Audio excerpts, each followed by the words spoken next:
నమస్తే, welcome to war room. నేను బలరాం. ప్రధానంగా తెలంగాణలో జరుగుతున్న రాజకీయాలు చూసుకుంటే ఇప్పుడు దేశవ్యాప్తంగా ఒక అటెన్షన్ అయితే క్రియేట్ అయిన పరిస్థితి.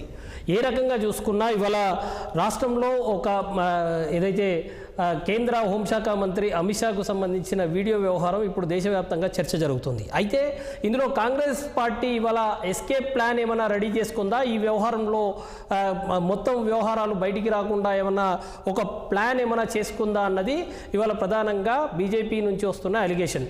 ఇప్పటికే ఆల్రెడీ ఢిల్లీ పోలీసులు కేసు నమోదు చేశారు. వారు నమోదు చేసిన తర్వాత ఇప్పటికే కాంగ్రెస్ పార్టీకి సంబంధించిన అనేక మంది ప్రముఖులకు నోటీసులు ఇచ్చారు. దాంతోపాటు పిసిసి అధ్యక్షుడి హోదాలో ఉన్న ప్రస్తుత ముఖ్యమంత్రి రేవంత్ రెడ్డి గారికి కూడా వారు నోటీస్ ఇచ్చిన పరిస్థితి. అయితే ఈ వ్యవహారంలో కాస్త టైం కావాలని చెప్పంటూ ఢిల్లీ పోలీసులతో మాట్లాడుతున్న Congress party all of A sudden రాష్ట్రంలో వారి మీద కేసులు పెట్టడము, వారిలో కొంతమందిని అరెస్ట్ చేశామని కాసేపటి కిందే 4గురిని అరెస్ట్ చేశాము, వారందరినీ కూడా ప్రొడ్యూస్ చేయబోతున్నాం కోర్టు ముందు అని చెప్పంటూ పోలీసులు ప్రకటించిన పరిస్థితి. ఈ వ్యవహారంలో సడన్ చేంజెస్ ఎందుకు వచ్చాయి, మరి కాంగ్రెస్ పార్టీ ఇటువంటి చర్యలను ఎందుకు తీసుకుంది అన్న విషయమే ఇవాళ హాట్ టాపిక్గా మారింది.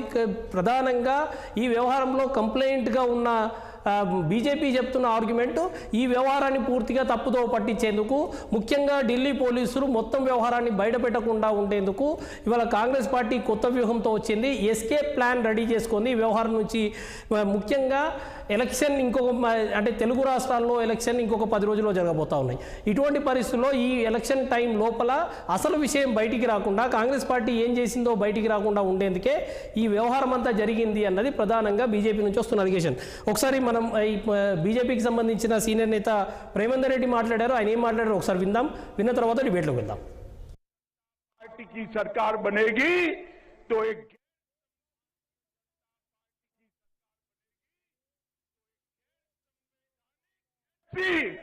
एसपी और ओबीसी का है, वो रिजर्वेशन को हम समाप्त कर देंगे।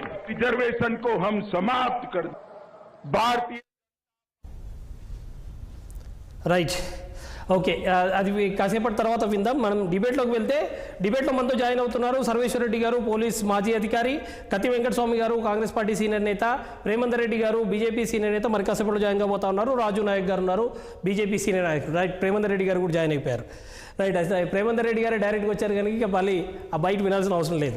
రైట్, ఏదేమైనా ఇవాళ జరుగుతున్న పరిణామాల నేపథ్యంలో ఈ వ్యవహారం మీద కొంత డీటెయిల్గా చర్చ జరగాల్సిన అవసరం ఉంది. అందరికీ వెల్కమ్ అండి. ప్రధానంగా ప్రేమేందర్ రెడ్డి గారితోనే మొదలు పెడితే, ప్రేమేందర్ రెడ్డి గారు మీకున్న అభ్యంతరం ఏంటి? ఇప్పుడు సడన్గా మొత్తం ఢిల్లీ పోలీసులు వచ్చే లోపే ఆల్రెడీ రాష్ట్ర పోలీసులే చర్యలు తీసుకుంటున్నారు కదా, మీ కంప్లైంట్ బేస్ చేసుకొని. ఇప్పుడు అందరికీ నమస్తే. ముఖ్యంగా ఏదైతే ఒక దేశ హోంశాఖ మంత్రులు మాట్లాడిన యొక్క మాటల్నే ఈరోజు వాటిని మార్పింగ్ చేసి వేరే మాటలుగా చిత్రీకరించి అబద్ధాలు ప్రచారం చేయడం అనేది చాలా తీవ్రమైన నేరం, అనైతికమైన యొక్క చర్య కూడా. ఇది చాలా ప్రజల్లో అశాంతిని, తర్వాత అలజడిని సృష్టించే యొక్క చర్య. ఇది చాలా క్షమించరాని నేరం, కావాలని చేసిన నేరం, తెలియకుండా చేసింది కాదు, తెలిసి ఉండి కావాలని చేసిన యొక్క నేరం. కాబట్టి ఈ విషయంలో ఏదైతే అమిత్ షా గారు సిద్దిపేటలో మాట్లాడినప్పుడు నేను అక్కడ ప్రత్యక్షమైన విట్నెస్, నేను ఉన్నాను అక్కడ. ఆయన ఏం మాట్లాడాడు మీరు కూడా ఇప్పుడు అది బయట కూడా వినిపించవచ్చు. ఏం చెప్పాడు ఆయన? ఈ యొక్క ఎస్సీ ఎస్టీ బీసీకి సంబంధించిన యొక్క రిజర్వేషన్స్ను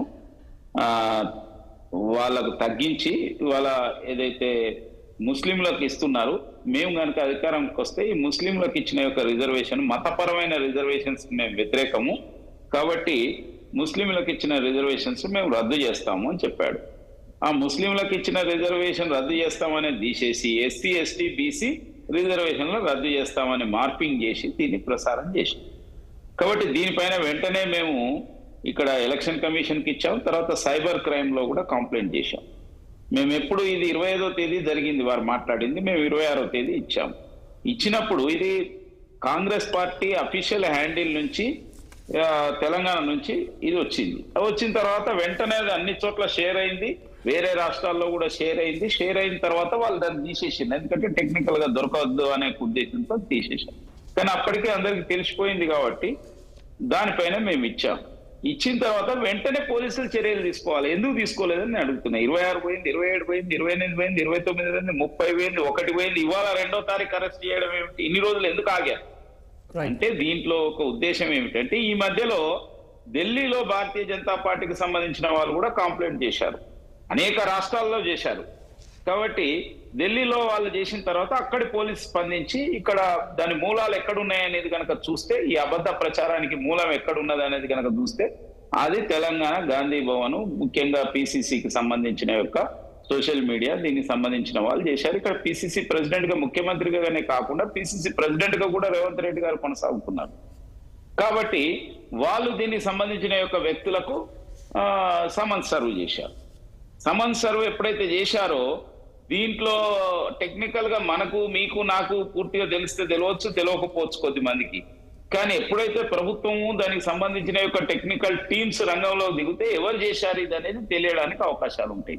ఇవి తెలిస్తే వాళ్ళని కనుక పట్టుకుంటే అసలు విషయం ఎవరు చెప్తే చేశారనే విషయం కూడా బయటకు వస్తుంది. కాబట్టి ఎవరు ఇది చేయించి మళ్ళీ దాన్ని వాళ్ళకు అనుకూలంగా రాజకీయంగా లబ్ధి పొందడం కోసం, ఈ ఎన్నికల్లో లబ్ధి పొందడం కోసం ప్రయత్నం చేస్తున్నారనే విషయం తెలుస్తుంది. కాబట్టి దానివల్ల కాంగ్రెస్ పార్టీ ఇంకా అబాస్ పాలైపోయి ఈ రాష్ట్రంలో వస్తామనుకున్న 3-4 సీట్లు కూడా కష్టంగా పరిస్థితి ఏర్పడుతుంది. కాబట్టి దీన్ని ఈ విధంగా ఢిల్లీ పోలీసు అరెస్ట్ చేయకుండా ఉండడం కోసం ఇప్పుడు లేటుగా వాళ్ళని అరెస్ట్ చేసి వాళ్ళని కస్టడీలోకి తీసుకొని రేపు అవసరమైతే జ్యుడిషియల్ కస్టడీలోకి పంపించే ఏర్పాటు చేస్తున్నారు.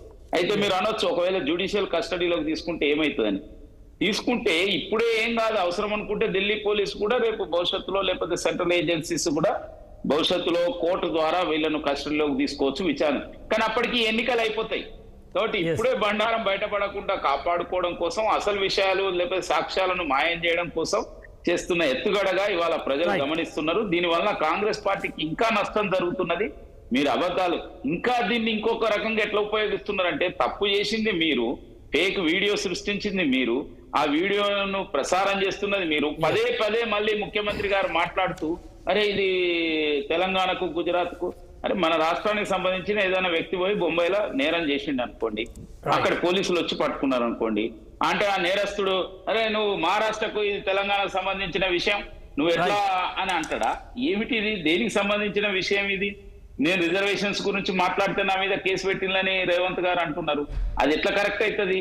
ఇప్పుడు వారు రిజర్వేషన్స్ మాట్లాడిన దాని గురించి కాదు, మీరు అబద్ధాలు మాట్లాడతారు, అది వేరు. ఇంకొక విషయం నన్ను చెప్పండి, ముఖ్యంగా ఈ రిజర్వేషన్స్ విషయంలో కూడా ఎవరిపైన అయితే ఆరోపణ చేస్తున్నారో దానికి సంబంధించిన భారతీయ జనతా పార్టీ జాతీయ అధ్యక్షుడు క్లారిటీ ఇచ్చారు, ప్రధానమంత్రి, సాక్షాత్తు ప్రధానమంత్రి గారు క్లారిటీ ఇచ్చారు.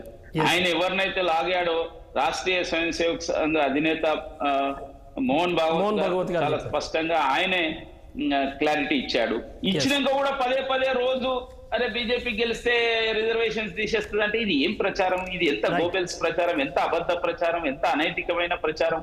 కాబట్టి దీనివల్ల తెలంగాణ ప్రజలు ఇంకా నష్టపోతుంది. కాంగ్రెస్ పార్టీ తప్పితే పెరగడం లేదు, రోజు రోజుకు తగ్గిపోతుంది, బీజేపీ ఎదుగుతుంది. దాంతోనే అసలు విషయాలను డైవర్ట్ చేయడం కోసం ఇది మాట్లాడడం తప్పితే మరొకటి కాదనేది మా అభిప్రాయం. ఇది స్పష్టంగా ప్రజలు ఇవాళ తెలుసుకున్నారు, వీళ్ళు తప్పు చేశారు, దాన్ని కప్పిపుచ్చుకోవడం కోసం ఇటువంటి ఎత్తుగడలు వేస్తున్నారని చెప్పి. ఆ రోజే మేము ఇచ్చిన రోజు కనుక వాళ్ళని అరెస్ట్ చేసి ఉంటే ఇట్స్ డిఫరెంట్. దీన్ని సెంట్రల్ ఢిల్లీ పోలీస్ కల్పించుకుంటుందని వాళ్ళు ఊహించలేదు. రైట్ సార్, నేను మళ్ళీ వస్తాను సార్ మీ దగ్గరికి. వెంకటస్వామి గారు, ఏంటి మీరు తప్పించుకోవడానికి ఏమన్నా ఎస్కేప్ ప్లాన్ ఏమైనా వేసుకున్నారా?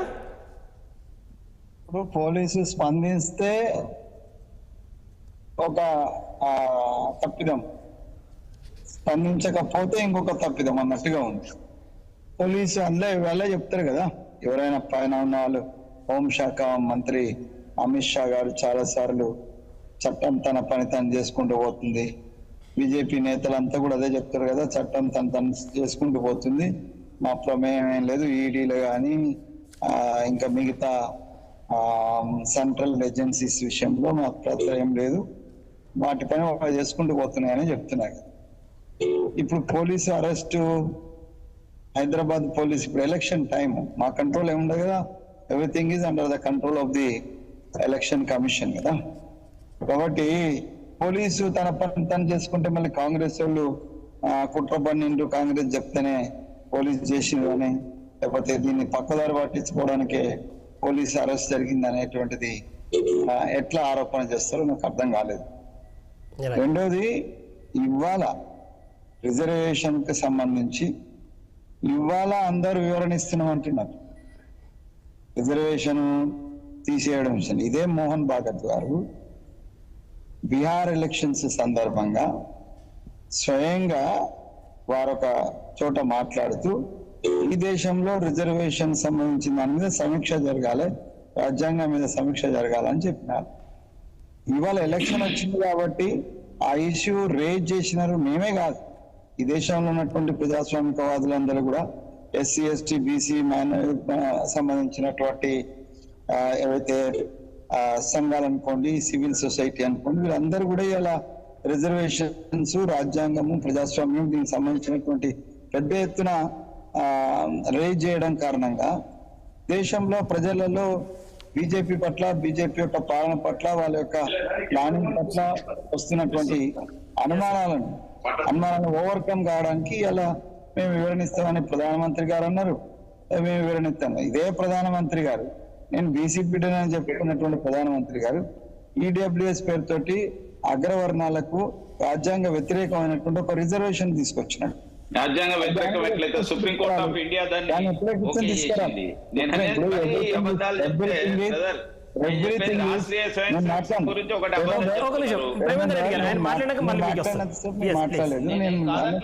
మీరు ఏదన్నా ఉంటే అరే ఇప్పుడు అది రాజ్యాంగ వ్యతిరేకం ఎట్లయితే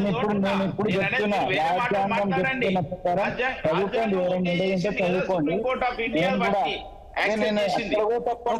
సుప్రీంకోర్టు వర్డిక్ట్ ను కూడా మేము తప్పు పడుతున్నాం. బీసీలుగా మేము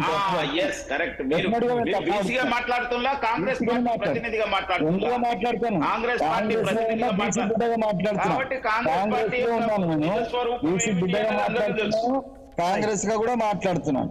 సో నేను ఏమంటున్నానంటే వాళ్ళు అనేక ఆరోపణలు, ఇట్లాంటి అసత్య ప్రచారాలు నెహ్రూ దగ్గర నుంచి మొదలుకొని ఇవాళ రాహుల్ గాంధీ వరకు వాళ్ళు చేసినటువంటి ఒక దుష్ప్రచారం, వాళ్ళు చేసినటువంటి నీచమైనటువంటి ప్రచారంలో ప్రజలు అసహించుకున్నారు అనేక సందర్భాల. వాళ్ళు ఎవరిని వదిలిపెట్టలేదు. నిన్నగాక మొన్న ప్రధానమంత్రి ఈ దేశ గౌరవాన్ని తాకట్టు పెట్టి దాన్ని దిగజార్చి హిందూ ముస్లిం లేకపోతే తాలిబోట్లను తెంపకపోతారు, తాలిబోట్లను లేకపోతే నీచంగా దిగజారి మాట్లాడితే ఈ దేశంలో దేశంలో ఉన్నటువంటి ఎలక్షన్ కమిషన్ డైరెక్ట్ గా ఆయనకు నోటీస్ ఇవ్వలేదు, విషయంలో ఏం చేయలేదు, స్పందించలేదు. ఇది రాజ్యాంగ వ్యవస్థలన్నీ కూడా ఇవాళ విధ్వంసం అయ్యి బీజేపీ అండ్ మోడీ ప్రభుత్వం యొక్క రాజ్యాంగ వ్యవస్థలన్నీ కూడా ఇవాళ వాళ్ళ కబంధాస్తాల్లో బంధించబడి ఉన్నాయి. ఇంకొక ప్రశ్న మీకు, ఇవాళ మీ మీద ఇది పోలీసు ఏంగానే మేము తప్పించుకోవడానికి ప్రయత్నం చేస్తేనే టెక్నికాలిటీ ఉన్నది, మిగతా అంశాలు ఉన్నాయి. టెక్నికల్ ఇప్పుడు రేవంత్ రెడ్డి గారు చెప్పినట్టుగా టెక్నికల్ టీమ్ మొత్తం దేశంలో ఉన్నటువంటి అన్ని వ్యవస్థలు ఉన్నాయి కాబట్టి మీరు ఎంక్వైరీ చేయండి, నిజాన్ని నిగ్గుదీయండి. వెంకటస్వామి గారు ఒక ప్రశ్న సమాధానం చెప్పండి. వెంకటస్వామి గారు ఒక ప్రశ్న సమాధానం చెప్పండి. ఒక్క ప్రశ్న సమాధానం చెప్పండి. మేము ఉన్నాం. వెంకటస్వామి గారు ఎవరికి భయపడాలి? వెంకటస్వామి గారు ఒక్క ప్రశ్న సమాధానం చెప్పండి. ఒక్క ప్రశ్న వెంకటస్వామి గారు. డెఫినెట్ గా మాకు 10 సీట్ల పైనే వస్తాయి. రైట్. వెంకటస్వామి గారు ఒక్క ప్రశ్నకు సమాధానం చెప్పాలి. మీరు ఒక్క ప్రశ్నకు సమాధానం చెప్పాలి. ఇవాళ ఇప్పటివరకు ప్రేమేందర్ రెడ్డి గారు రేజ్ చేసిన ఒక పాయింట్, 26 తారీఖున మేము కంప్లైంట్ ఇచ్చాము, ఆ తర్వాత జరిగిన పరిణామాల్లో ఇప్పటివరకు స్పందించలేదు. ఇప్పుడు ఇక్కడ నా దగ్గర ఎఫ్ఐఆర్ కాపీ ఉంది. ఇవాళ హైదరాబాద్లో తెలంగాణ పోలీసులు కేసు రిజిస్టర్ చేసింది, ఎఫ్ఐఆర్ అయింది 27న. ఢిల్లీలో కేంద్ర హోంమంత్రిత్వ శాఖ కంప్లైంట్ చేస్తే 28న ఎఫ్ఐఆర్ అయింది. మరి తెలంగాణలో 27 నాడే, అంటే ఒకరోజు ముందే ఎఫ్ఐఆర్ అయినప్పుడు దాని మీద ఎందుకు స్పందించలేదు పోలీసులు అన్నదే ఇవాళ ప్రధానంగా రైజ్ అవుతున్న ప్రశ్న. ఓకే, నేను అది కాదంటలేను. లెట్ us ask the పోలీసుని అడగండి. మరి పోలీస్ బాస్ ఏం చేస్తున్నాడు ఇన్ని రోజుల నుంచి? లేకపోతే ఇక్కడ అన్నట్టు ఎలక్షన్ కమిషన్ కంట్రోల్లో ఇవాళ మేము కనీసం ఇప్పుడు మనం ఏదైనా మెమోరాండం ఇవ్వడానికి పోయినా కూడా పోలీసు అది బీజేపీ ఇచ్చినా, మేము ఇచ్చినా, వేరే పార్టీ ఇచ్చినా పోలీస్ కనీసం ఫోటో తీసుకోవడానికి కూడా పర్మిషన్ లేదు. ఎందుకన్నానంటే Yes. We are under the control of the election commission, ఇది మేము ఇవ్వలేమండి అని చెప్పినాను స్వయంగా నేను పోయినప్పుడు. అంటే అంత కంట్రోల్ Okay. ఉన్నప్పుడు ఎలక్షన్ కమిషన్ కూడా దీనికి సంబంధం ఉంది కదా. రైట్ ఒక్క నిమిషం. ఒకటే విషయం ప్రేమంత్ రెడ్డి గారు ఏదో రెస్పాండ్ అవుతున్నారు. ఒక్క నిమిషం చెప్పండి ప్రేమంత్ రెడ్డి. నేను ఏమంటున్నా అంటే వెంకటస్వామి గారు ఏమన్నారు, పోలీస్ మొత్తం ఎలక్షన్ కమిషన్ కంట్రోల్లో ఉన్నదన్నారు. ఓకే, ఉన్నది అనుకుందాం. మరి ఉంటే ఢిల్లీ పోలీస్ కూడా ఎలక్షన్ కమిషన్ కంట్రోల్లో ఉంది కదా. ఢిల్లీ పోలీస్ వస్తే గుజరాత్ పోలీస్ వచ్చిందని, లేదంటే నరేంద్ర మోడీ పోలీసును ఉపయోగిస్తుందని, మరి గుజరాత్ పోలీస్ వచ్చింది మాటలు అనేది అంటే పచ్చిగా దిగజారి. అంటే మీరు అంటున్నారు ప్రధానమంత్రి గారు అన్నారని, మీరు ప్రధానమంత్రి గారు అన్న విషయం ఏదైతే ఉందో గతంలో మన్మోహన్ సింగ్ గారి ప్రభుత్వంలో స్పష్టంగా పేర్కొన్న యొక్క విషయాల గురించి మాత్రమే ఆయన దాన్ని లేవనెత్తిండు తప్పితే ఆయన ఎప్పుడు కూడా ఆయన అనలేదు ఈ విధంగా ప్రధానమంత్రి అనలేదు, ప్రధానమంత్రి అనలేదు, ఇప్పుడు కొత్త ప్రధానమంత్రి అన్నాడు అంతే. చెప్పిన విషయాల గురించి ఆయన గుర్తు చేసిండు. బలరాం గారు మాట్లాడిన దాని మీద భారతీయ జనతా పార్టీ ప్రేమంత్ రెడ్డి గారు ఒక్క నిమిషం ఆగండి. వెంకటస్వామి గారు ఆగండి. వెంకటస్వామి గారు ప్లీజ్. రైట్ వెంకటస్వామి గారు టైం ఇవ్వండి ప్లీజ్. మిగతా ప్యానలిస్టులతో మాట్లాడిద్దాం. ఒక్క నిమిషం, మళ్ళీ మీ దగ్గరికి వస్తాను. మీ దగ్గరికి మళ్ళీ వస్తాను ప్లీజ్. ప్రేమంత్ రెడ్డి గారు ఒక్క నిమిషం. ప్రేమంత్ రెడ్డి గారు మిగతా ప్యానల్ ఒకసారి మాట్లాడిద్దాం. ప్రధానమంత్రి వచ్చి ప్రారంభిస్తుంటే ఈ రాష్ట్రానికి ఏమి ఇవ్వలేదని మాట్లాడే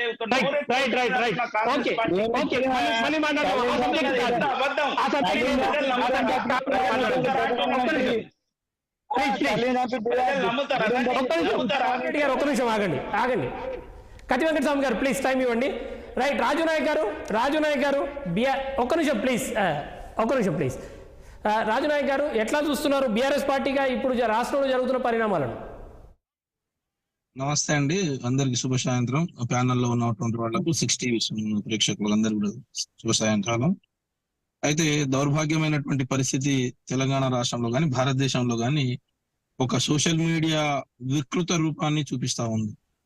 భారత రాజ్యాంగంలోని కానీ లేకపోతే భారతదేశంలో కానీ ఏదైతే పరిస్థితి ఉందో ఈరోజు సోషల్ మీడియాను నియంత్రించే హెడ్ ఆఫ్ ది ఇన్స్టిట్యూషన్సే, అంటే ఈ దేశంలో రాజ్యాంగం మీద ప్రమాణం చేసి నేను ఈ దేశంలో ఉన్నటువంటి అందరి పౌరులను సమదృష్టితో చూస్తా అని చెప్పేసి మాట్లాడినటువంటి వాళ్లే సోషల్ మీడియాలో వికృత రూపాన్ని చూపించుకుంటూ ప్రజల మధ్య వైషమ్యాలు పెంచే రకంగా పోతా ఉన్నారు ఈరోజు.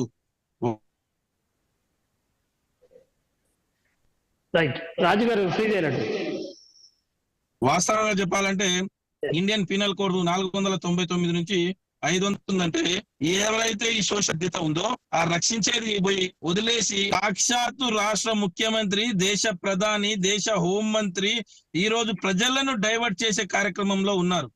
ఒకవేళ నిజంగా ఎన్నికల కమిషన్ ఒకవేళ తన స్వతంత్ర పరిధితో పనిచేస్తా ఉంటే ఈ రోజు మోడీ గారు, అమిత్ షా గారు, రేవంత్ రెడ్డి గారు అందరు జైల్లో ఉండాలి. ఎందుకు చెప్తున్నానంటే అండి, ఒకవైపు ఏమో ముఖ్యమంత్రి స్వయాన రాష్ట్ర ముఖ్యమంత్రి గారే ఫేక్ లేఖలను సృష్టించి, ఫేక్ వీడియోలను సృష్టించి తెలంగాణ ప్రజల్లోని లేకపోతే దేశ ప్రజలకు మభ్యపెట్టే విధంగా ఏదైతే అబద్ధాల పునాదుల పైన రాజ్యాన్ని నిర్మించుకున్నారో అదే అబద్ధాల పునాదుల పైన సేమ్ అదే వికృత స్థాయిలో మళ్ళీ వికృతంగా చూపిస్తున్నటువంటి పరిస్థితి ఒకవైపు ఉంటే, చిన్న విషయం మాట్లాడినటువంటి ఉద్యమకారుడైనటువంటి క్రిషాంక్ ని ఈ రోజు ఇలాంటి తప్పు చేయనటువంటి క్రిషాంక్ ని అరెస్ట్ చేసి లోపల పెడతా ఉన్నారు. ఒక్క నిమిషం అండి, ఎలాంటి ఏది చెప్పినటువంటి క్రిషాంక్ ని ఏమో లోపల పెడతా ఉన్నారు. ఈ దేశంలో ఆ ఎలక్షన్ కమిషన్ ఆఫ్ ఇండియా ముందు ప్రధానమంత్రి అయినా సామాన్య పౌరుడైనా ఎవరైనా సరే కూడా సమానమే, ఎవరు తప్పు చేసినా కూడా సమానమే. బీజేపీ ఫర్ ఇండియా అనేది ఒక ట్విట్టర్ హ్యాండిల్ ఉంటుందండి అధికారికంగా. ఆ ట్విట్టర్ హ్యాండిల్లో వికృతమైనటువంటి మెసేజ్లు పెడతా ఉన్నారని చెప్పేసి 10,000 ఈమెయిల్స్ ఎలక్షన్ కమిషన్ ఆఫ్ ఇండియాకు పంపిస్తే ఈ రోజు వరకు మోడీ గారి పైన కానీ అమిత్ షా గారి పైన చర్యలు లేవండి. భారతదేశంలో ఏం జరగబోతుంది? అదే రకంగా ఫేక్ లేఖలు సృష్టించి ఉస్మానియా యూనివర్సిటీ పేరు మీద ఫేక్ లేఖలు సృష్టించి రాష్ట్ర ముఖ్యమంత్రి తన ఎక్స్ లో అంటే ట్విట్టర్ ఖాతాలో పెడతా ఉంటే తనను అరెస్ట్ చేయాల్సినది వదిలేసి నిజాలు బయట చెప్పినటువంటి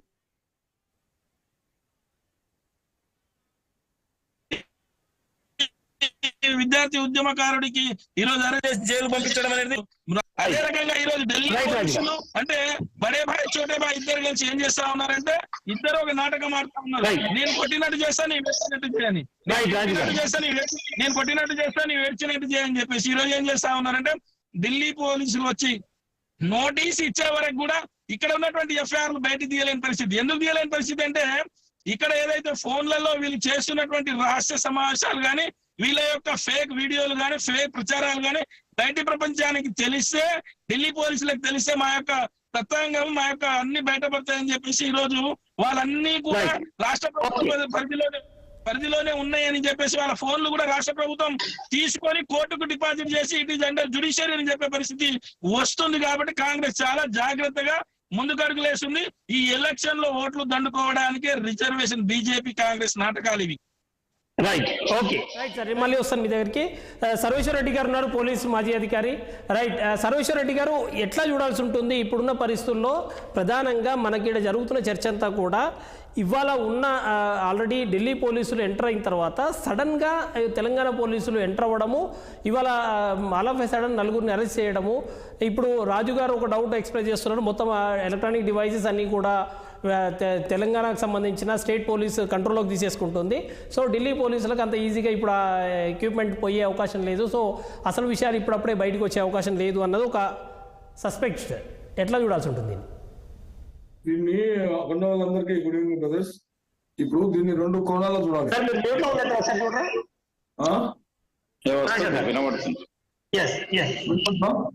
ఓకే, దీన్ని రెండు కోణాలు చూడాలి బలరాం గారు. రెడ్డి గారు 26 నాడు ఎఫ్ఐఆర్ ఇస్తే 27 నాడు రిజిస్టర్ అయింది. 154 CRS ప్రకారం 24 hours రిజిస్టర్ కావాలి. 24 hours అయిందా కాలేదన్నది కోర్టుకు వెళ్ళి వెరిఫై చేస్తే ముద్ర తయారు టైం ఉంటుంది. అదొక పాయింట్. తర్వాత ఇది ఫస్ట్ ఎఫ్ఐఆర్, బలరాం రెడ్డి గారు ఇచ్చిన complaint first FIR. Second FIR వచ్చేసి ఢిల్లీలో అయింది, 28 నాడు అయింది. 30th నాడు వచ్చేసి వాళ్ళు నోటీస్ సర్వీస్ ఢిల్లీ పోలీస్. ఇది ఒకటి నేషనల్ క్రైమ్ కింద పరిగణింపబడుతుంది. ఇది ఇంకొకటి ఏంటంటే ఫస్ట్ ఎఫ్ఐఆర్ అరేంజ్ చేసిన కనుక part of the same transaction law second FIR is not at all maintainable అని చెప్పి సుప్రీంకోర్టు జడ్జిమెంట్ ఉంది. టీటీ అంతోన్ కేసులో, గెర్ల కేసులో సుప్రీంకోర్టు జడ్జిమెంట్ ఉంది. అదేవిధంగా అనదర్ సుప్రీంకోర్టు జడ్జిమెంట్ ఇంకోటి ఉంది. అర్ణవ్ కేసు ఉన్నప్పుడు అరెస్ట్ చేసి రేటింగ్ పాయింట్స్ స్కామ్ అరేంజ్ చేసినప్పుడు మల్టీ స్టేట్స్ ఉన్నాయి కనుక FIRs transfer to FIR transfer బాంబేకి ఇవ్వండి అని చెప్పేసి డైరెక్ట్ వచ్చింది. అంటే ఇప్పుడు అరెస్ట్ చేసినంత మాత్రాన ఇది ఒక క్రైమ్ అరెస్ట్ చేసారు. మరి ఇప్పుడు సో ప్లేస్ ఆఫ్ ఆఫెన్స్ ఎక్కడ అనేది ప్రూవ్ చేయాలి కదా పోలీస్. ప్లేస్ ఆఫ్ ఆఫెన్స్ ఎక్కడ వీళ్ళు ఏమంటుండ్రు, లింక్ వచ్చింది, లింక్ మేము పబ్లిష్ చేసిన కనుక ఆ 505 కింద అరెస్ట్ చేసి రిమైండ్ చేసిన అనేది ఒక వాళ్ళకి బెయిల్ కావాలి. రెండు బెయిలబుల్ ఆఫెన్స్లే, 409 కానీ 505 కానీ 3 years 2 years పనిష్మెంట్ కనుక మన బిలో 7 years ఆఫ్ పనిష్మెంట్ కింద ఉన్నాయి కనుక వీళ్ళు బెయిల్ ఇచ్చి వదిలిపెట్టాలి, మనం ఇచ్చినా లేదని.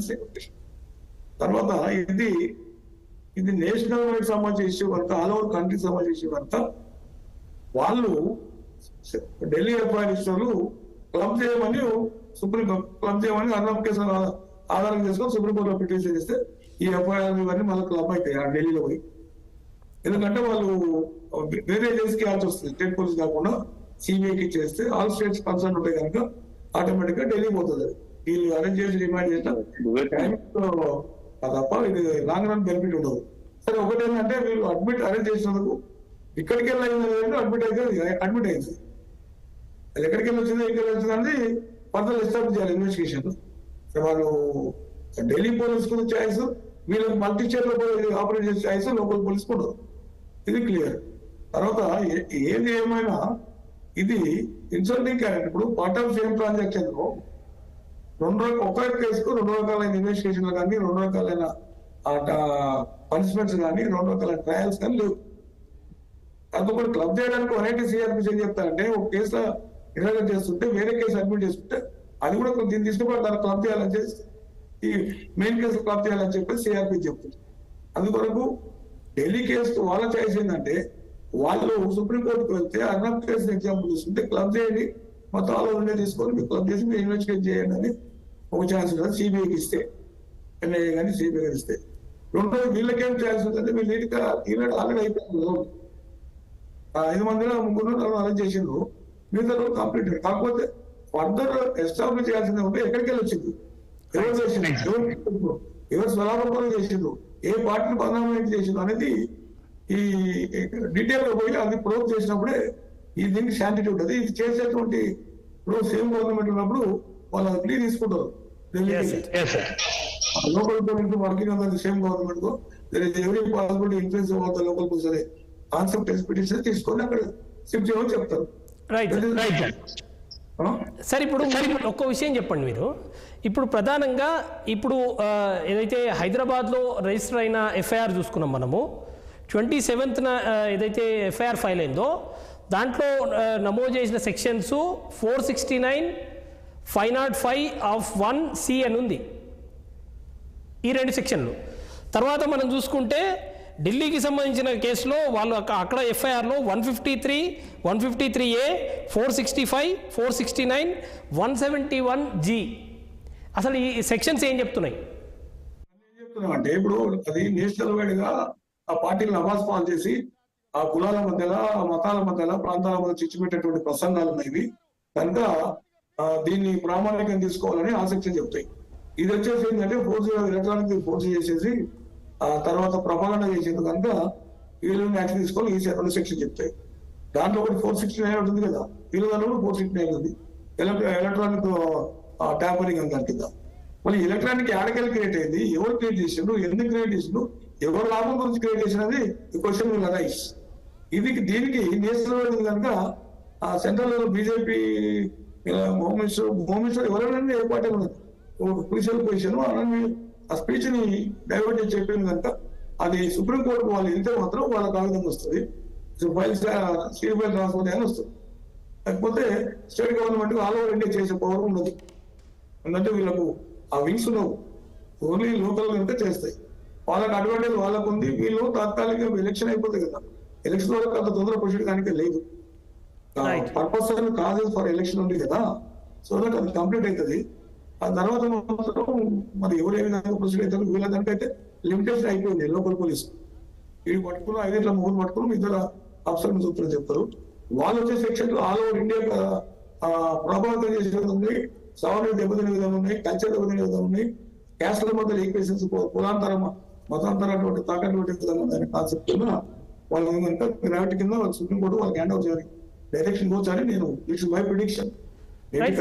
ఒకటి సర్వేశ్వర్ గారు ఇప్పుడు తెలంగాణలో నమోదైన కేసుల్లో ఏదైతే 469, 505 అన్న కేసుల్లో ఇమీడియట్గా బెయిల్ దొరికే అవకాశం ఉంటుందా అసలు? అంటే వీటిలో అరెస్ట్ ఏమన్నా పోయే అవకాశం ఉందా?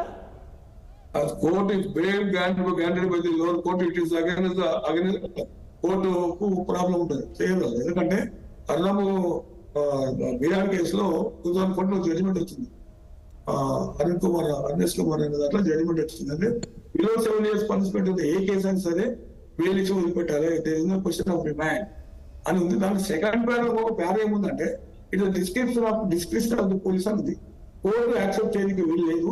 వాళ్ళు చేసిందంటే హైడల్ పోస్తూ అదర్స్ అంతే, కోర్టు చేయడానికి లేదు, వీళ్ళు వదిలిపెట్టారు, వైద్య టైం వదిలిపెట్టి. Okay, right sir, right. Premender Reddy గారు. ఇప్పుడు నేను అదే చెప్పాను, ఇప్పుడు ఈ యొక్క కాంగ్రెస్ పార్టీ ఏంటంటే వాళ్ళు పొలిటికల్ గా వాళ్ళు ఇచ్చిన యొక్క గ్యారంటీలు ఏవైతున్నాయో అది ఇంప్లిమెంటేషన్ సిచ్యువేషన్ లో లేరు కాబట్టి లాస్ట్ 5 months, జస్ట్ రేపటికి 5 months అవుతుంది. ఈ 5 months లో డ్రాస్టిక్ గా పడిపోయింది, వాళ్ళ యొక్క ఇమేజ్ పడిపోయింది, వాళ్ళకు ప్రజల నుంచి వస్తున్న యొక్క వ్యతిరేకత, సైలెంట్ వ్యతిరేకత ఇవన్నీ ఉన్నాయి. రెండోది మోర్ ఓవర్ ఈ ఎలక్షన్ లోకల్ ఇష్యూస్ మీద జరుగుతున్న ఎలక్షన్ కాదు. ఈ ఎలక్షన్ డైరెక్ట్ గా ఎవరు ప్రధానమంత్రి కావాలి, దేశానికి ప్రధానమంత్రి ఎవరు ఉండాలి, దేశ రక్షణ గురించి, ఆర్థిక పరిస్థితి గురించి మిగతా. కాబట్టి ఇందులో న్యాచురల్ గా మోడీ గారికి అడ్వాంటేజ్ ఉంది, మోడీ గారు కావాలని ప్రజలు కోరుకుంటున్నారు. దాన్ని గమనించకుండా కాంగ్రెస్ పార్టీ అన్నెసెసరీగా గొప్పలకు పోయి మేము 14 సీట్కి వెళ్తాం, ఇన్నికి వెళ్తాం, అది రెఫరెండం అని అనడం, ఆ సర్వేలు గిర్వేలు అన్నిటిలో 2, 3 సీట్లు వస్తాయని రావడం, దానివల్ల ఒక ఫ్రస్ట్రేషన్ గురై ఈ విధంగా డిఫేమ్ చేద్దామని చెప్పి ఏదో ఒక తెలంగాణ కాంగ్రెస్ పార్టీ అంటే మేము దేశంలో చాలా విప్లవం సృష్టిస్తామని చెప్పి దీన్ని ఒక మార్పింగ్ చేసి వీడియోని పెట్టి దాన్ని తెల్లారి నుంచి ముఖ్యమంత్రి గారే ఎత్తుకోవడం. మేజర్ గా ఇక్కడ ముఖ్యమంత్రి గారు మాట్లాడుతున్న విధంగా దేశంలో కాంగ్రెస్ పార్టీ పదే ఈ విషయాలను ఎక్కడ మాట్లాడడం లేదు. ఈ రోజు కూడా మాట్లాడారు ముఖ్యమంత్రి గారు, ఆదిలాబాద్ లో మాట్లాడి నిన్న.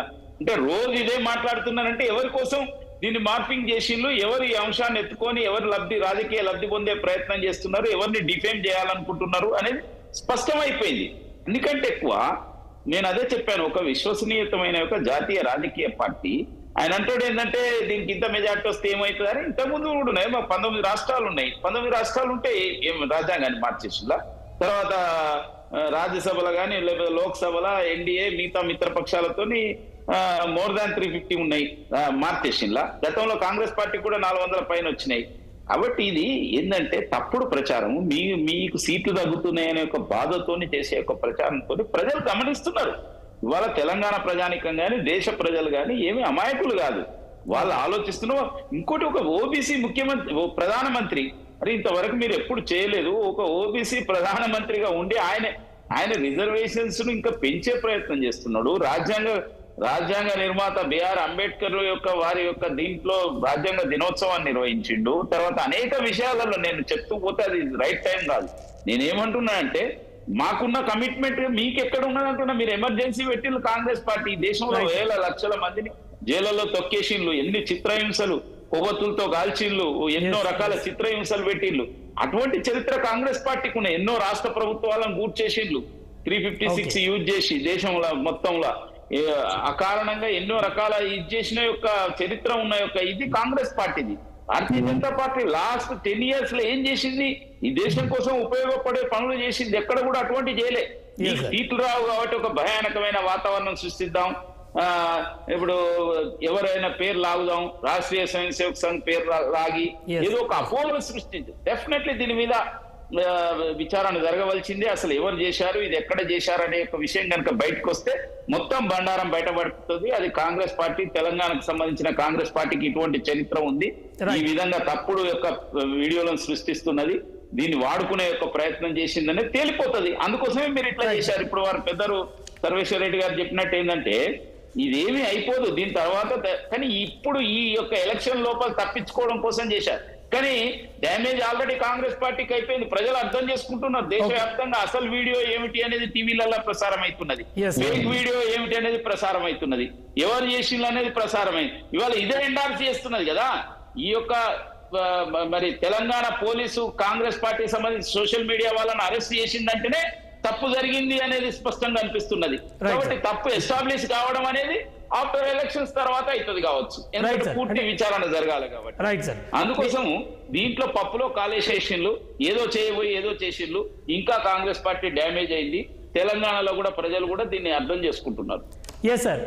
కత్తి వెంకటస్వామి గారు తప్పులో కాలు వేసేసారా? ఇప్పుడు అసలు విషయాలన్నీ బయటికి రాబోతున్నాయా? ఇవాళ మీ పార్టీ అధికారంలో ఉన్న రాష్ట్రంలోనే మీ పార్టీ కార్యకర్తలు అరెస్ట్ అవుతున్న పరిస్థితి.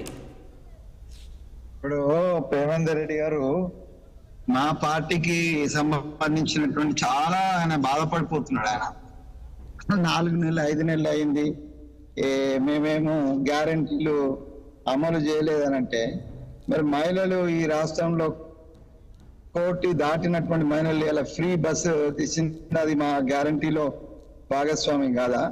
లేకపోతే 500కు గ్యాస్ బండ ఇస్తాననేటువంటిది మా గ్యారంటీలో భాగం కాదా? 10 లక్షల రూపాయల వరకు మేము ఇది ఆరోగ్యశ్రీ రేంజ్ ని పెంచి అలా అనేక మంది పేదలు లేకపోతే అవసరం ఉన్న వాళ్ళు ఆ రేంజ్ లో ఉన్న వాళ్ళందరూ తీసుకుంటున్నది వివిధ హాస్పిటల్స్ లో ఉన్నది మా గ్యారంటీలో భాగం కాదా? 200 యూనిట్ల వరకు మేము ఇస్తామని చెప్పి 0 బిల్స్ తోటి ఇస్తున్నాం అనేటువంటిది ఇవాళ గ్యారంటీలో భాగం కాదా?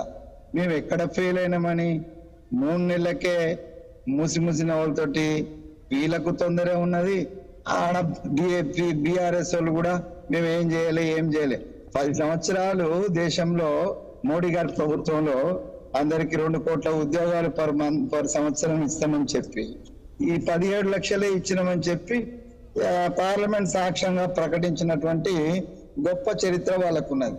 10 ఏళ్లలో చేస్తామన్న దాన్ని ఒక్కటి చేయకుండా ఈ తెలంగాణకు సంబంధించినటువంటి ఇక్కడ ముఖ్యమంత్రిగా పనిచేసినటువంటి ఈ కేసీఆర్ గారు కూడా ఇవాళ బస్ యాత్ర తిరుగుకుంటూ అయిపోయింది, కాంగ్రెస్ గా పడిపోయింది, ఇప్పుడు రేవంత్ రెడ్డి గారు కూడా అంత అయిపోయింది. మరి అంత అయిపోయిందని అంటే మిత్రమా మీరెందుకు భయపడుతున్నారు? ఒక మీకే సీట్లు వస్తున్నాయని అనుకున్నప్పుడు మీరెందుకు ఇంత హడావిడి చేస్తున్నారు, ఇంత భయపడుతున్నారో మాకు అర్థం కాలేదు. కాబట్టి మేము చెప్తున్నటువంటి విషయాలను వక్రీకరణ చేయడంలో దేశంలో మొదటి ప్లేస్ లో భారతీయ జనతా పార్టీ ఉంటది. రైట్. అది అనేక అంశాలు కూడా ఎమర్జెన్సీ పెట్టిందని ఆయన ఎప్పుడుదో ప్రయోగిస్తున్నాం. ఇవాళ దేశంలో అప్రకటిత ఎమర్జెన్సీ నడుస్తుంది. ఏ ఎస్సీ మాట్లాడానికి లేదు, ఏ దళితుడు మాట్లాడానికి లేదు, ఏ ఎస్టీ మాట్లాడానికి లేదు, రాజ్యాంగం ఒక మేధావి మాట్లాడానికి లేదు. అప్రకటితమైనటువంటి ఒక ఎమర్జెన్సీ అనే పదం ఉపయోగిస్తే మోడీ గారు, నేను కాదు మీరు కాదు, మోడీ యొక్క తత్వాన్ని తెలిసినటువంటి అద్వానీ గారే పాంచజన్య అనేటువంటి మోడీ యొక్క వ్యవహార శైలి ఎమర్జెన్సీని తలపిస్తుందని ఆయన అద్వానీ గారు. వెంకటస్వామి గారు ఒక క్వశ్చన్ అడుగుతా మిమ్మల్ని.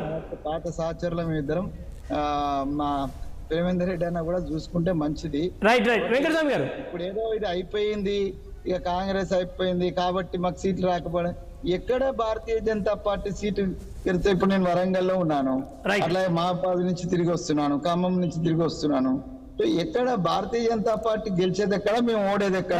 వెంకటస్వామి గారు ఒక క్వశ్చన్ మీకే ఒక క్వశ్చన్.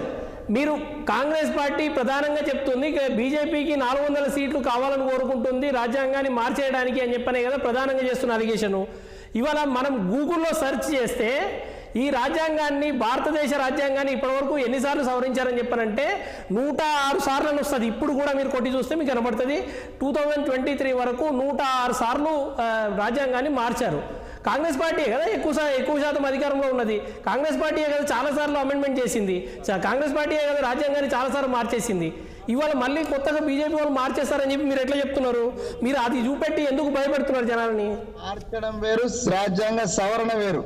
రాజ్యాంగ సవరణ కాంగ్రెస్ చేసింది, బీజేపీ చేసింది అధికారం ఉన్నప్పుడు, అందరు చేసినారు. రాజ్యాంగ సవరణకు ఈ రాజ్యాంగంలో అవకాశం ఉంది. కానీ రాజ్యాంగ మార్పు అనేటువంటిది అది యాక్చువల్లీ మూల సూత్రాలకు వ్యతిరేకంగా పోవడానికి అవకాశం లేదు. దాన్ని మాకేదో అబ్సల్యూట్ మెజారిటీ ఇప్పుడు కూడా ఉన్నది, వాళ్ళు మార్చాలనుకుంటే ఇప్పుడు కూడా ఉన్నది, కాదని అంటలేం. రేవంత్ రెడ్డి గారు చెప్పింది కరెక్టే, కానీ 2/3 ఏదైతే మెజారిటీ ఉండాలో ఆ మెజారిటీ ప్రకారముగా మేము ఇప్పుడు వచ్చేటువంటి మెజారిటీ లేకపోతే దానికి కాదు, అసలు బేసిక్ ఐడియాలజీ ఏదైతే భారతీయ జనతా పార్టీ ఉందో వాళ్ళకి సంబంధించిన వాళ్ళు రాజ్యాంగానికి వ్యతిరేకంగా వాళ్ళ వ్యవహార శైలి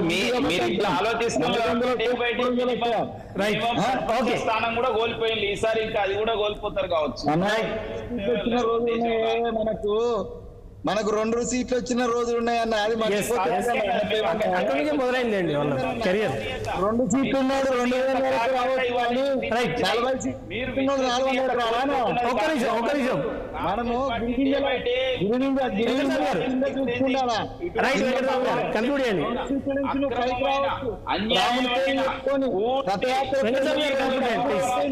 రామాలయం కట్టడం కూడా అయిపోయింది.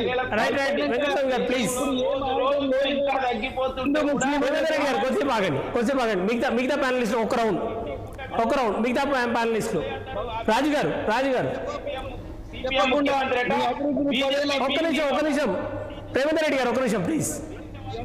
రేవంత్ రెడ్డి గారు ఆగండి, ఒక నిమిషం ఆగండి. వెంకటస్వామి గారు ప్లీజ్. వెంకటస్వామి గారు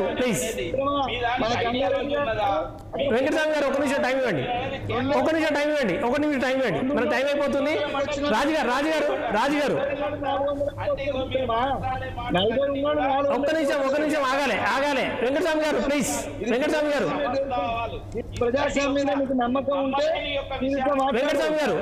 గారు ఆగాలి ప్లీజ్.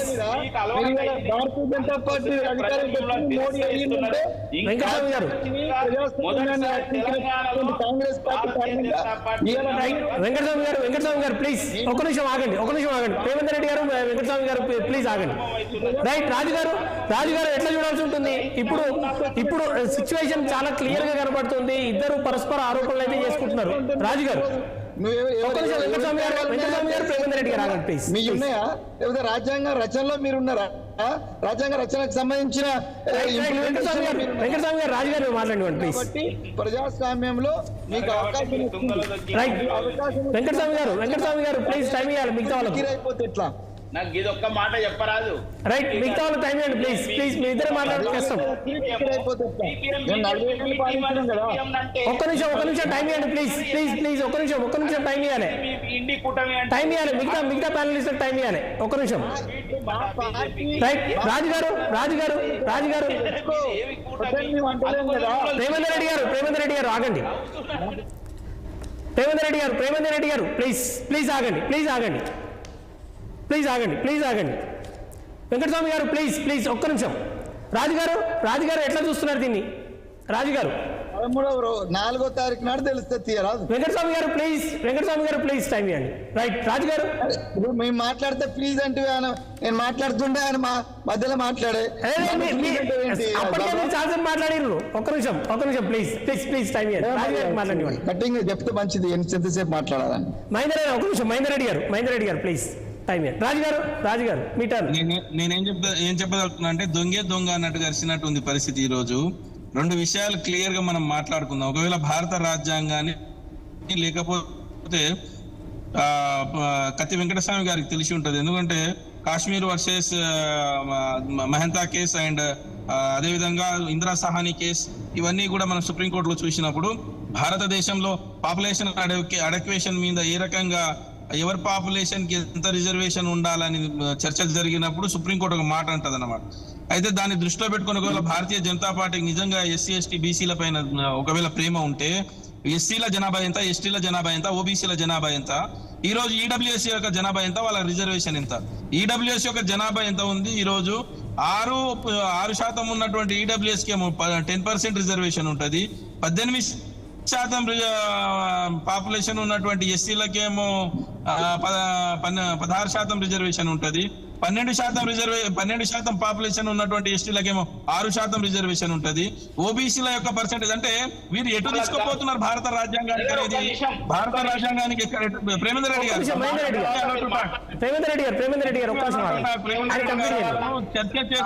చర్చ చేద్దాం వాగ్వాదం కాదు. వాగ్వాదం చర్చ చేద్దాం. నాకు వినండి.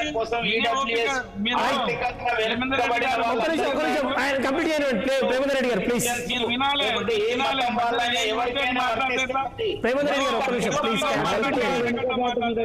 సామాజిక వెనుకబాటుతనం అబద్ధం అట్లే కొనసాగిస్తుంటే ఎట్లా వినాలి? రాజుగారు కన్క్లూడ్ చేయండి. ఏమిటి అసలు ఈడబ్ల్యూఎస్ యొక్క అర్థం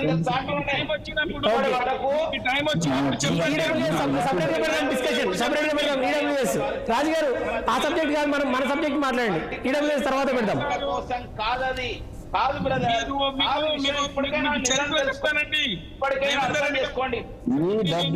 కొద్దిగా అవకాశం ఇవ్వండి. మాట్లాడే వరకు కొద్దిగా ఓపికతో వినండి. నేను చెప్తా. భారతదేశంలో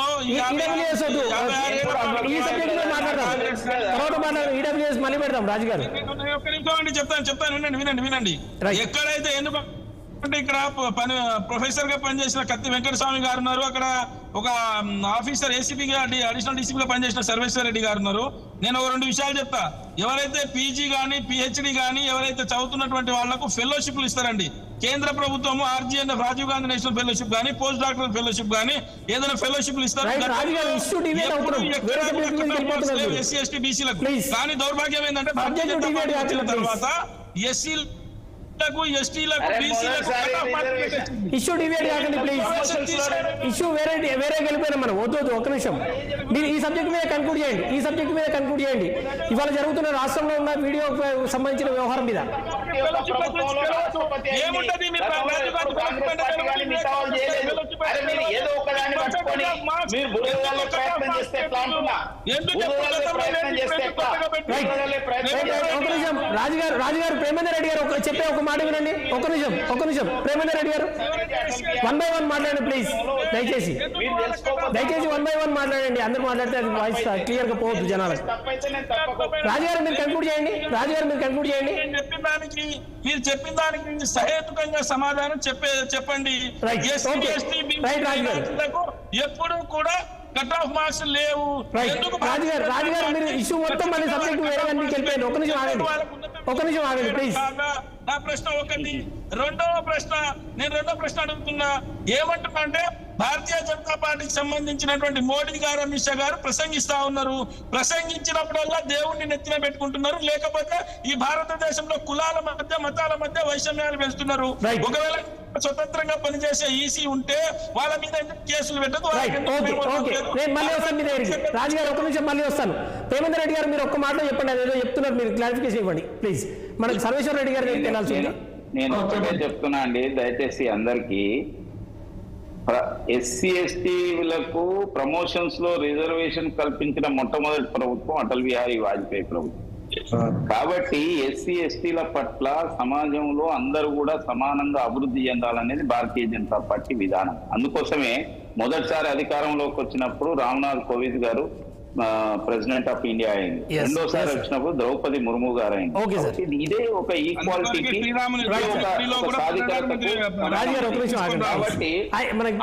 కాబట్టి మీరు ఎన్ని అబండాలు ఎన్ని వేసినా దేశంలో ఎక్కువ ఎస్సీ ఎస్టీ సీట్లు గెలిచిన పార్టీ కూడా భారతీయ జనతా. ప్రజలు అర్థం చేసుకుంటున్నారు మీలాగా మేము.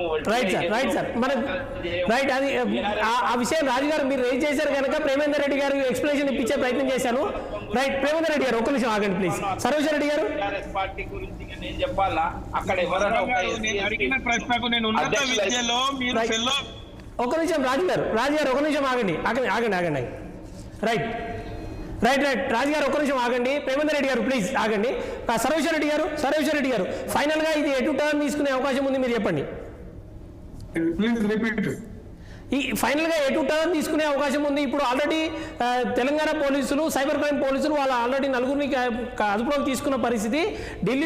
ఢిల్లీ పోలీసులు హైదరాబాద్ లో వెయిట్ చేస్తున్నారు. ఇప్పుడు హైదరాబాద్ లో వెయిట్ చేసినా చేయకుండా వాళ్ళు అదుపులో తీసుకుని లేదు. ఎందుకంటే వన్స్ అరెస్ట్ చేసిన తర్వాత కోర్టు పంపిస్తారు. కోర్టులో పంపిస్తే కోర్టు రిఫ్యూజ్ చేస్తుంది. మీరే తీసుకోవడానికి పంపిస్తారు. జనరల్ గా బెయిల్ కూడా తీసుకెళ్ళి బెయిల్కి వెళ్ళి అయిన తర్వాత వాళ్ళు తీసుకుపోవాలంటే వేరే క్రైమ్ తీసుకుపోతుంది తప్ప సేమ్ క్రైమ్ తీసుకోవడానికి లేదు. Number 1 point. నెంబర్ 2 పాయింట్, ఈ ప్రొపగాండాకి వచ్చే వాళ్ళకు రాంగ్ ప్రొపగాండా ఎవరు చేసినా, ఎలక్ట్రానిక్ ప్రొపగాండా ఎవరు చేసినా వాళ్ళు ఎవరు అరెస్ట్ అవుతారు. అది 595 చెప్పేది అది. అందుకొరకు ఢిల్లీ పోలీసులు వెయిట్ చేస్తున్నట్టు మళ్ళీ వాళ్ళు రాలేదు కదా, ఇది చూసుకొని వచ్చింది కన్నా మన ఎక్కడతారు అరెస్ట్ వీళ్ళు చెప్పారు కదా పోలీసులు. అందువరకు వచ్చిందేమో అనిపిస్తుంది. వచ్చినా ఇప్పుడు ఈ మనసు అరెస్ట్ చేసినాక same facts of time transaction లో సెకండ్ టైం అరెస్ట్ చేయడానికి లేదు. రైట్ సార్ కత్తి వెంకటస్వామి గారు ఒక మాటలో చెప్పాలంటే ఈ సబ్జెక్ట్ మీద మీరు ఏం చెప్తారు? ఫైనల్ గా మనం క్లోజ్ చేయాలి. ఒకటే మాటలో చెప్పండి ప్లీజ్. వెంకటస్వామి గారు మీరు ఫైనల్ గా ఒక మాటలో చెప్పండి ప్లీజ్. మ్యూట్ లో ఉన్నట్టున్నారు వెంకటస్వామి గారు మ్యూట్ లో ఉన్నట్టున్నారు. ఒకసారి చూడరా వెంకటస్వామి గారు. మ్యూట్ లో ఉన్నట్టున్నారు. ఒక ఫైనల్ గా క్లోజ్ చేయాలి మన సబ్జెక్టు. ఫైనల్ గా ఒక మాటలో చెప్పాలి మీరు. అది కాదు మన ఎవరైనా ఈ కేసును ప్రూవ్ చేయాలి. డీప్ ప్రూవ్ చేస్తేనే ఫ్యాక్ట్స్ బయటకు వస్తాయి. రైట్ సరిపోతుంది. వెంకటస్వామి గారు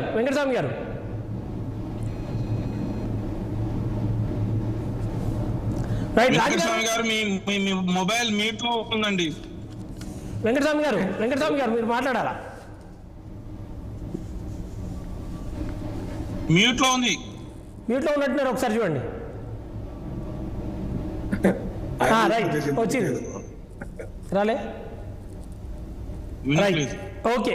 రాజుగారు మీరు ఈ లోపు చెప్పండి. ఫైనల్ గా ఒక మాటలో చెప్పాలంటే ఒక్క మాటలో చెప్పాలంటే రెండే 2 విషయాలండి. రాష్ట్ర ముఖ్యమంత్రిగా చేసినటువంటి తప్పును ఒప్పుకొని చేసినటువంటి వాళ్ళ యొక్క అంటే వాళ్ళ ఎలక్షన్ కమిషన్ రాకుండా పోలీసులో కేసు పెట్టారంటే వాళ్ళు తప్పు చేసినట్టుగా, వాళ్ళే తప్పు చేసినట్టుగా వాళ్ళ ప్రభుత్వం అంటే వాళ్ళు మేము తప్పు చేస్తాము, మేమే మా వాళ్ళని అరెస్ట్ చేస్తాము, మీరే తప్పు చేసింది కాదు. వెంటనే తెలంగాణ రాష్ట్ర ముఖ్యమంత్రికి తప్పు చేసి ఫేక్ వీడియోలు పెట్టి ఫేక్ డాక్యుమెంట్స్ పెట్టున్నటువంటి ముఖ్యమంత్రి గారికి వెంటనే అరెస్ట్ చేయాలి. అరెస్ట్ చేసి సేమ్ సెంటర్ కూడా జైలు పంపించాలి. ఒకరికేమో ఒక న్యాయము, ఇంకా సామాన్యునికి ఒక న్యాయం, ముఖ్యమంత్రికి ఒక న్యాయం ఉండకూడదు. తప్పు ఎవరైనా చట్టం దృష్టిలో ఎవరు చేసినా తప్పు తప్పే. సో ఎవరైతే తెలంగాణ రాష్ట్రంలో తప్పు చేస్తున్నటువంటి కాంగ్రెస్ పార్టీ పైన ఇదే రాష్ట్ర ప్రభుత్వం 5గురిపై కేసు పెట్టిందని చెప్తున్నారు. నిజాలనేది తెలంగాణ రాష్ట్ర పోలీస్ యంత్రాంగం బయటకు వచ్చి చెప్పాల్సినటువంటి అవసరం ఎంతైనా ఉంది. అది ఇప్పుడు ఎలక్షన్ కమిషన్ ఆధీనంలో ఉంటారు పోలీస్ యంత్రాంగం కాబట్టి ఎలక్షన్ కమిషన్ దీనిపైన స్పందించాలి, పోలీసు కూడా స్పందించాలి. ఎవరైతే తప్పు చేసి ఎప్పుడైతే వేటాడి ఏదైతే మా వాళ్ళని అరెస్ట్ చేస్తా ఉన్నారో ముఖ్యమంత్రి గారికి 45 గంటల తొలి ముఖ్యమంత్రికి 45 గంటల పాటు నిషేధం విధించారో ఈ ముఖ్యమంత్రి కూడా ఇష్టానుసారంగా మాట్లాడినటువంటి ఈ ముఖ్యమంత్రి గారి పైన కూడా వెంటనే చర్య తీసుకోవాలి. అయితేనే అది నిజమైన ప్రజాస్వామ్యం. లేకపోతే బీజేపీ కాంగ్రెస్ మధ్యలో మా మధ్య అవగాహన ఒప్పందం ఉందని చెప్పేసి తెలుసుకోవాల్సిన అవసరం ఉంది.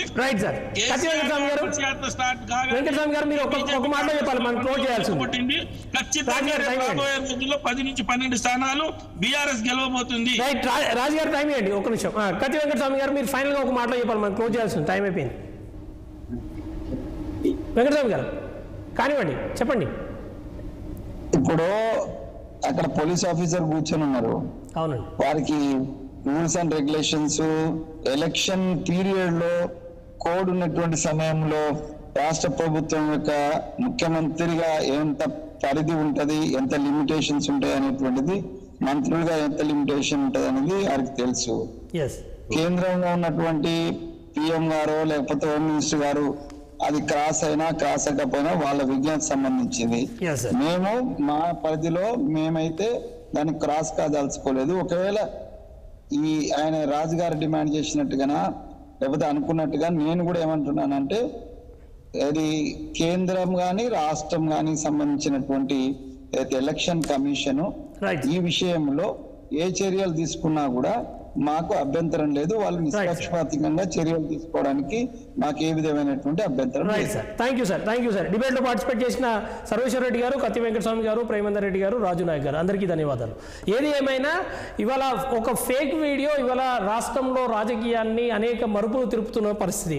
ముఖ్యంగా అధికారంలో ఉన్న కాంగ్రెస్ పార్టీ ఇవాళ దేశవ్యాప్తంగా చర్చనీయాంశంగా మారిన పరిస్థితి. ఇవాళ కాంగ్రెస్ పార్టీయే తన సొంత కార్యకర్తలను అరెస్ట్ చేయించుకోవాల్సిన పరిస్థితి. అంటే రాష్ట్రంలో అధికారంలో కాంగ్రెస్ పార్టీ ఉన్న నేపథ్యము. అయితే ఇప్పుడు ఎలక్షన్ కమిషన్ పరిధిలో పోలీసులు పనిచేస్తారు. అయినప్పటికీ రాష్ట్రంలో కాంగ్రెస్ పార్టీ అధికారంలో ఉంది. కాంగ్రెస్ పార్టీకి సంబంధించిన కార్యకర్తలంతా కూడా అరెస్ట్ అవుతున్నారు. ఈ నేపథ్యంలో మరి కాంగ్రెస్ పార్టీయే వాళ్ళకి కాంగ్రెస్ పార్టీ అధికారంలో ఉన్న రాష్ట్రంలో కాంగ్రెస్ పార్టీ నాయకులు అరెస్ట్ అవుతున్నారని చెప్పనంటే కాంగ్రెస్ పార్టీ చేసింది తప్పు అని చెప్పి యాక్సెప్ట్ చేయాల్సిన అవసరం ఉంటుంది. వాళ్ళు యాక్సెప్ట్ చేసినట్టుగా భావించాల్సి ఉంటుంది అన్నది ఇతర పక్షాల వాదనగా కనిపిస్తుంది.